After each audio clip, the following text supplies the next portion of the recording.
विचार रखे हैं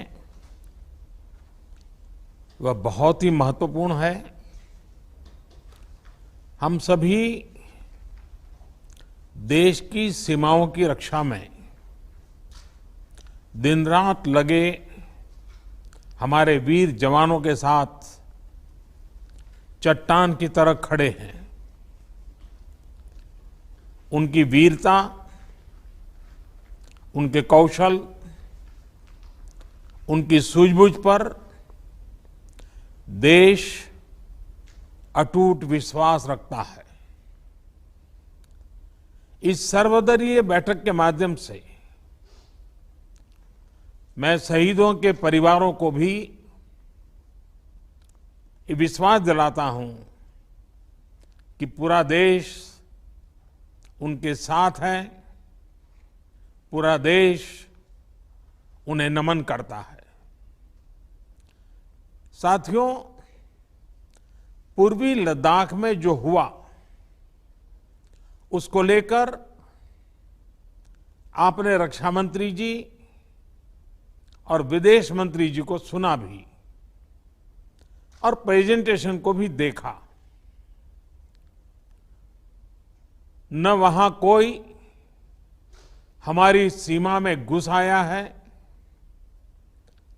न ही कोई घुसा हुआ है, न ही हमारी कोई पोस्ट किसी दूसरे के कब्जे में है।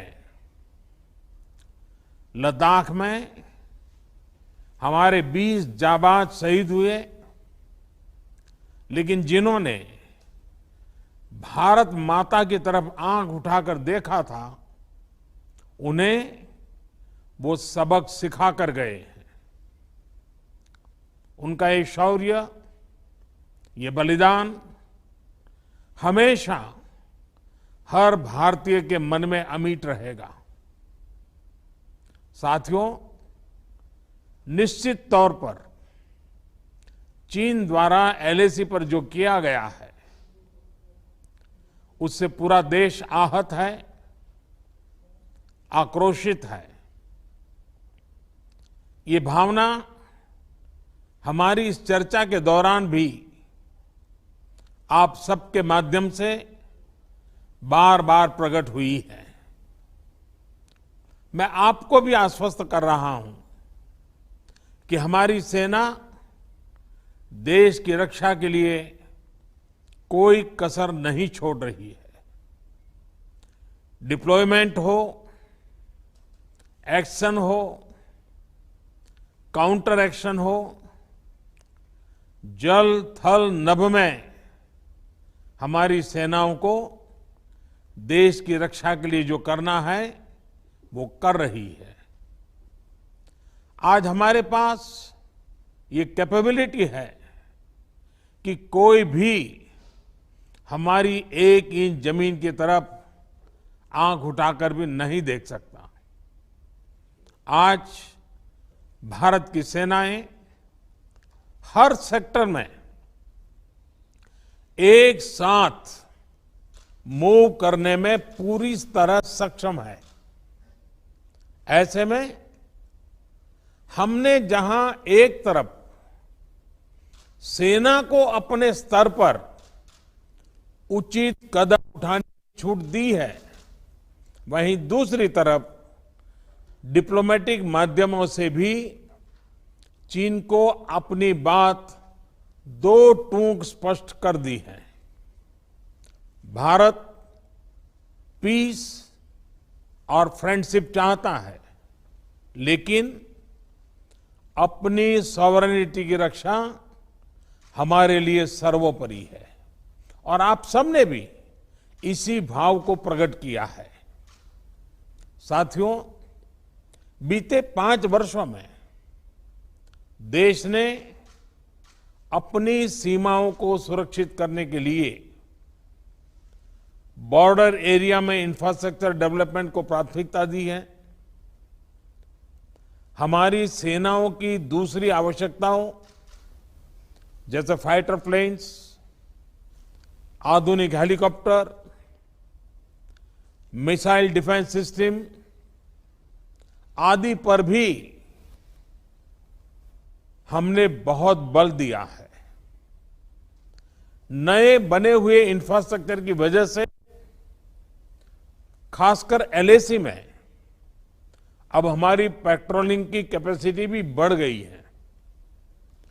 पेट्रोलिंग बढ़ने की वजह से अब सतर्कता बढ़ी है और एलएसी पर हो रही गतिविधियों के बारे में भी समय पर पता चल रहा है।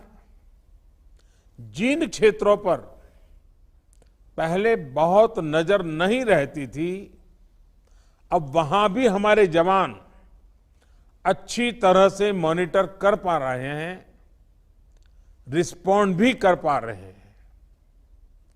अब तक जिनको कोई पूछता नहीं था, कोई रोकता टोकता नहीं था, अब हमारे जवान डगर डगर पर उन्हें रोकते हैं, उन्हें टोकते हैं।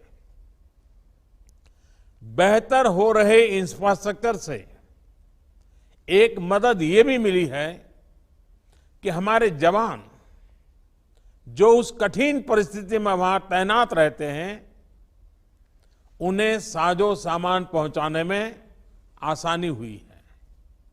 साथियों, राष्ट्रहित, देशवासियों का हित हमेशा हम सभी की सर्वोच्च प्राथमिकता रही है। चाहे ट्रेड हो, कनेक्टिविटी हो, काउंटर टेररिज्म हो, भारत ने कभी किसी बाहरी दबाव को स्वीकार नहीं किया है। राष्ट्रीय सुरक्षा के लिए जो भी जरूरी कार्य है, जो भी जरूरी इंफ्रास्ट्रक्चर का निर्माण है, उसे इसी तरह तेज गति से आगे भी किया जाता रहेगा। मैं आप सभी को, सभी राजनीतिक दलों को फिर से आश्वस्त करता हूं कि हमारी सेनाएं सीमाओं की रक्षा करने में पूरी तरह सक्षम है। हमने उन्हें यथोचित कार्रवाई के लिए पूरी छूट दी हुई है। आप सभी ने इस बैठक के लिए अपना समय दिया, अपने मूल्यवान सुझाव दिए।